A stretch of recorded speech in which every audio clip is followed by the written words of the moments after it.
some more thoughts to go over. Those of you who have been watching my channel for a long time will probably remember the magnetic switch thing that I did. Just go to my channel if you haven't seen that. Just go to my channel, and when you're on my channel, go to the little search thing at the top, and you should be able to search my channel and just search magnetic switch. And there's a whole bunch of stuff anyway that I did about it, but you'll know the one I'm on about because it's had thousands of views. I mean, for some reason it's had more views than most of my other videos, and I understand why actually, but I wanted, I think I'm a bit too high up, so I thought I'd do another video today because get two magnets off here a minute. So I'm going to try and simplify this thing, which is, I talked about it earlier, this concentric, obviously it normally goes between some really strong magnets that are on the outside. But if I stick some small magnets on here, on just two of these, like that, these are very weak, well, they're N52s, but they're very small. There is basically no magnetism on the end until it's biased. So when it's slightly biased, let me just I'm too high up, aren't I? When it's slightly biased, I'm going to get my little compass anyway, because that might help. I probably need to go to the other camera actually. Let me just see. See, if I slightly bias that, then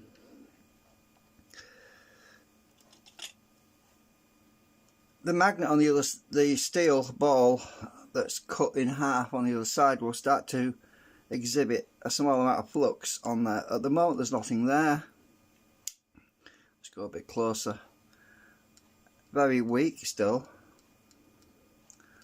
Probably because I need some bigger magnets on here actually.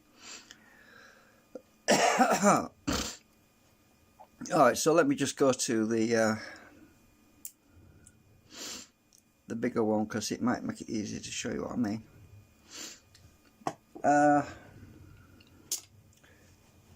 Just a minute. Now I've got a bit of snibbles today, so I'm just getting the smaller ones up here. I was experimenting with my solid state generator, and I had a small coil. This is what this bobbin is doing in the middle of here.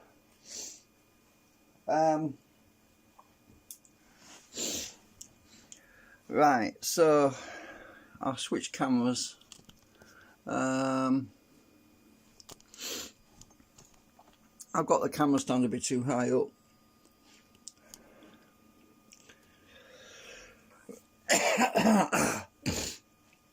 The problem with the compass is it picks up all these magnets in this ring, which is a bit of a problem. But if I bias, hang on, if I bias the centre, we get one field coming out the centre. To remove the magnet, now put it the other way around, the other field comes out the centre, which is the opposite pole. Now normally the centre has no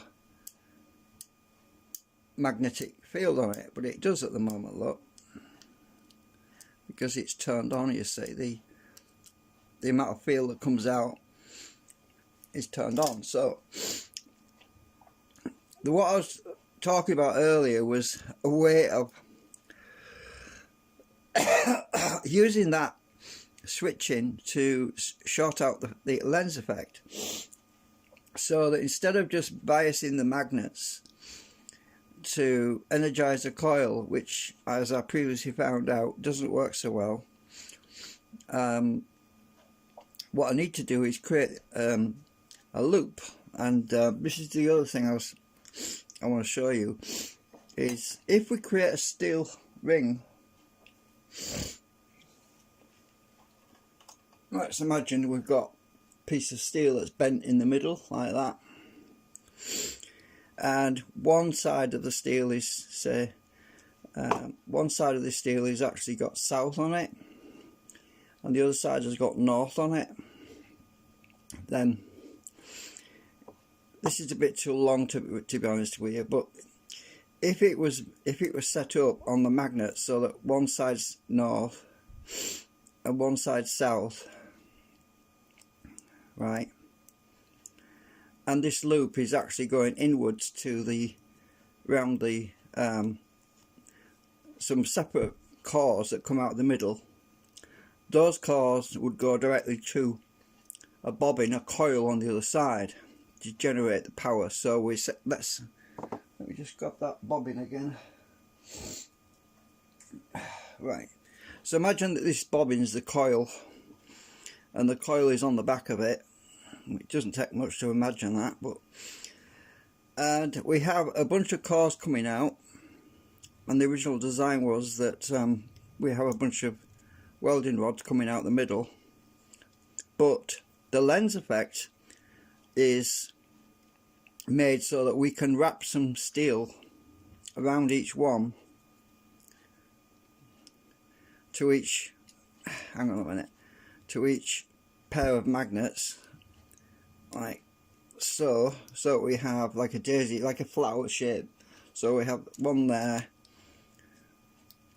right, so this is wrapped around the main core that goes through the middle, some separate rods that go down the middle, and we have that there.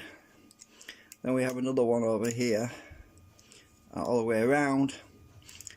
By doing that,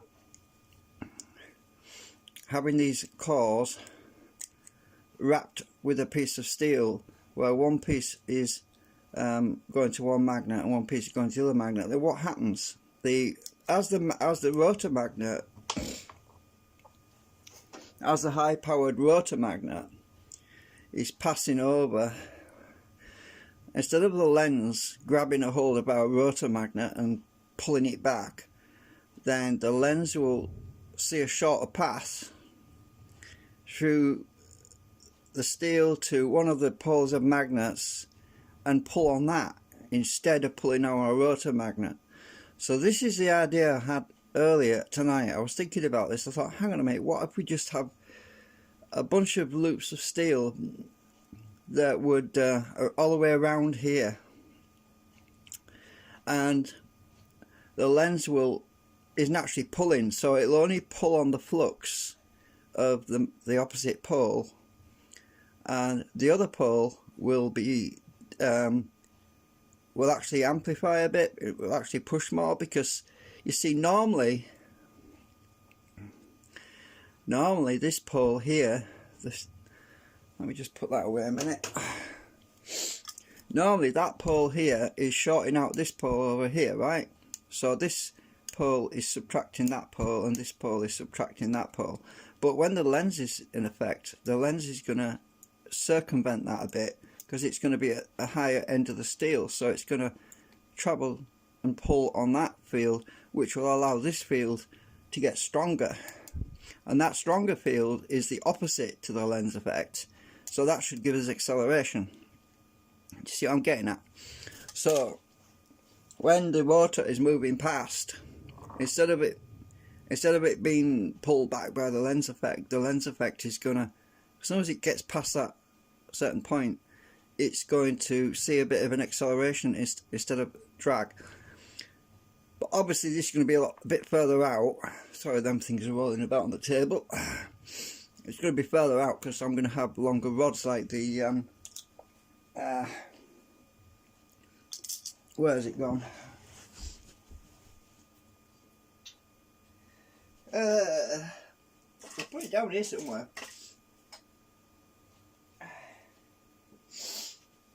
I'm always losing things.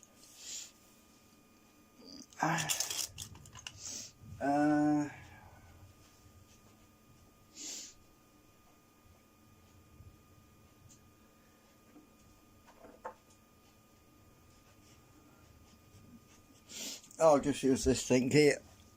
This is core material I used for the solid state one I made. So imagine that this is our core that comes out the middle, that goes all the way to the end for the rotor to pass by, right? And that's sending the magnetic field down to our concentric area. Which, this is a bit too long actually, but imagine it goes all the way through or something. So, and our steel wire would be a lot longer, so we'd see a greater difference, a great effect, and we won't be directly influenced by all these magnets around here. So anyway, that's what I'm thinking about at the moment. I'm thinking about modelling that, because that would be that's something I've not tried before.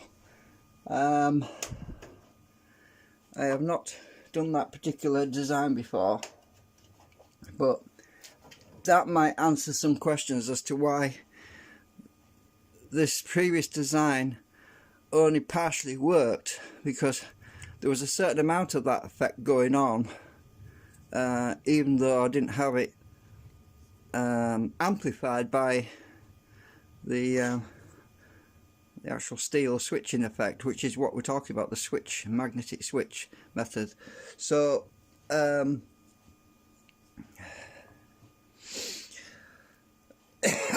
because like I said, if you put let me just grab some magnets off here. I'll go with these. Right, so if I stick that magnet on here like that, then this end will be magnetic, as you can see. It'll pick up the screwdriver, but if we put another magnet on the other side like that, then it will no longer pick the screwdriver up, because it's this magnet is completed a circuit all the way through this piece of steel, and in which case it doesn't pick anything up. But if the lens effect was in place, which is similar to what we would get from another magnet, then doesn't matter which pole I'm using, but this magnet will pull just the same either way around, because it's pulling on either one magnet or the other magnet. And when that happens, then I'm trying to keep these magnets on here at the same distance. When that happens, then one of these pieces of steel is going to be magnetic and the other one is not, because the field has been drawn out. So which one is magnetic? That one is a little bit, that one more. So that one's been subtracted on. And to test that, I use a much bigger magnet on the end. So it might be a different pole, but stick a bigger magnet on here. It might be the other one now. So that one's quite strong. That one's stronger than that one. So that one's been subtracted now, right? So we're subtracting some of it. So if we imagine that that was the lens effect, right, the equal opposite reaction, which is pulling on it, then one of these bars will have more field on it. That one has a lot there, look.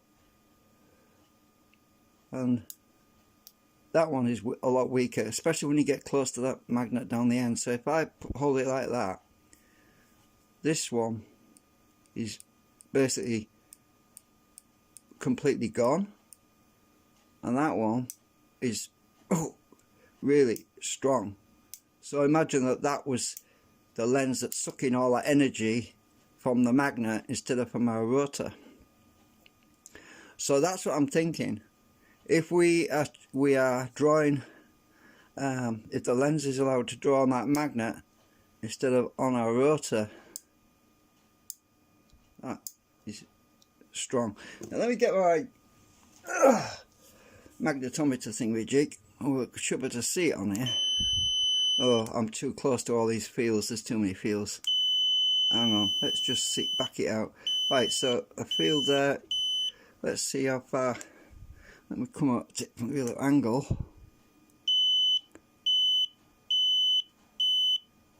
So, right, so this one, there's a bigger field here. It might be because I've got these magnets. All I know is that oops. Oh, I see what's happening. It's because of that one. Right. So when we're here, it's when we're actually here, it's really weak. Just about there. But when we get up here, it's strong. In the same quadrant area. So yeah, that definitely sucks the feel out of that one, because this is why this one is weak at the top and that one is a bit stronger down there. But we can't see much at this end really. It's more going on down here, which is where we want it anyway. So anyway, I've been prattling about with this for a few days now, working out different scenarios and trying to figure out the easiest, most logical approach of doing it, and this seems to be the way to go, because it means I can tune. If I have these magnets closer to the, not as strong as this obviously, these are pretty strong magnets. I don't really want really strong magnets, to be honest with you, because I want to try it with different size magnets. So I'll probably use something like, oops, I don't want to break them. I'll probably do an experimental jig with come here you buggers, I'm trying to get them. I've got these little tiny M52s, little rectangular ones. I could build something simple up in SketchUp and have some tiny magnets, and then I would hold it up to my existing generator. Instead of building a complete generator right from scratch, I would just hold it up, the assembly up against my existing generator, that one, or I could even use this one, which is a combination between a pulse motor and a generator. I could just hold it up and see if the idea works. So it would save me having to build something from scratch, because this thing, I could just power that up and see what the drag is on it and check the RPM. This is capable of going up to 8,000 RPM. That's what I've tested it up at a maximum of 8,000 RPM. It's quite reliable at that speed. So the idea is, what I'm trying to do is build something which is simple and that can be put on any rotor system. I want to build something that can be made to run on any rotor system. So we don't have to fight about with any special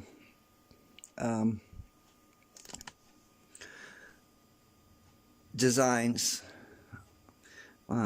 if we can avoid reinventing the wheel, sort of thing. So yeah, because I've got quite a few of these, so these are pretty strong. But another thing I was thinking about was this particular wire is quite thick. I might order some thinner wire, steel wire, because by doing that, if I have to wrap this around, where's the other one? If I have to wrap this wire around a central core, then it would enable me to go 1 turn, 2 turns, 3 turns to get the right thickness of wire, just to get the switching just in the right area, because by thickening the wire it will move that point, that lens affected point, it'll move it from the middle section further out the thinner the wire is, so I could tune it. So by using thinner steel wire, it will be possible to calibrate it by wrapping the wire around and having the magnet influencing that wire. So that's another possibility, using thinner wire, because it would make it easy to experiment with different thicknesses of wire by wrapping it. So that's something I thought, because that would make it life a lot easier for experimenting with. And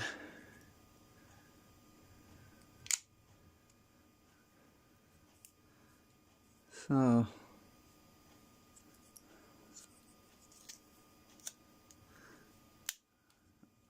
right, anyway, that's it for now. Just some additional thoughts on that. Oops. Yeah, this has got rubber. I got this is amalgamated rubber around it. Around these are actually made out of. I made these concentrics. I cast them in resin, and it's actually magnetite and resin. This black material, and I didn't 3D print these, so this is and that I wrapped them with amalgamated rubber, because if you drop them they can shatter. These are very, very hard. It's very hard when it's mixed with resin, this magnetite. In fact, I tried cutting it once with my hacksaw and it blunted my hacksaw. That's how hard it is.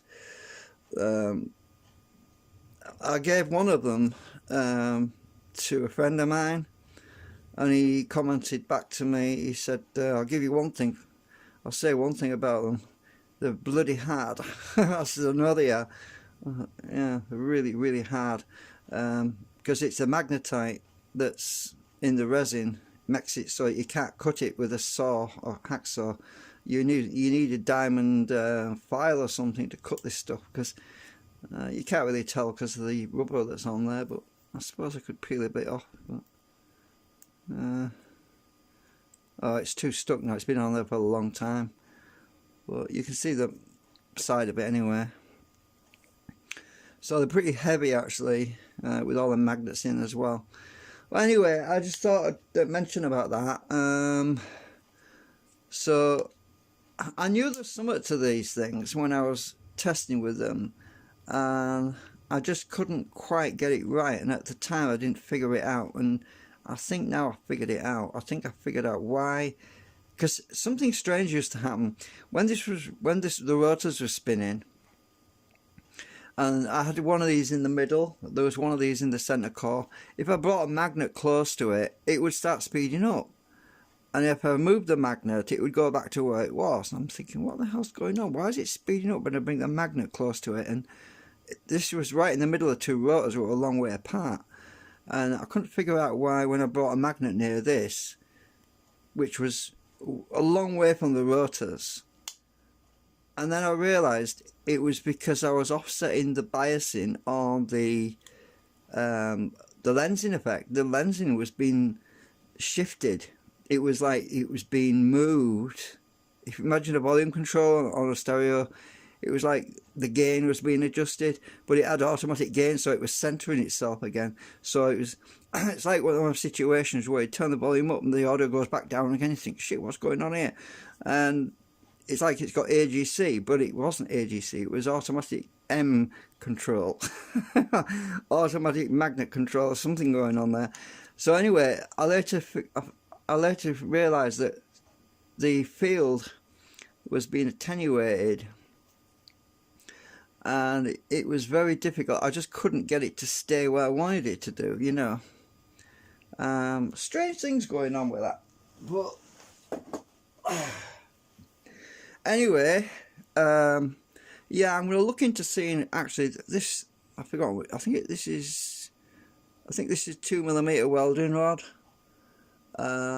I'll look into seeing if you can get it any thinner than that, maybe, I don't know. I'll just double check. I'm pretty sure it's 2mm. Well, it's 1.58. So it's basically, oh, it says 1.6. It's actually 1.6mm, this welding rod, which I bent. So yeah, anyway, just a little update. Right, thanks for watching.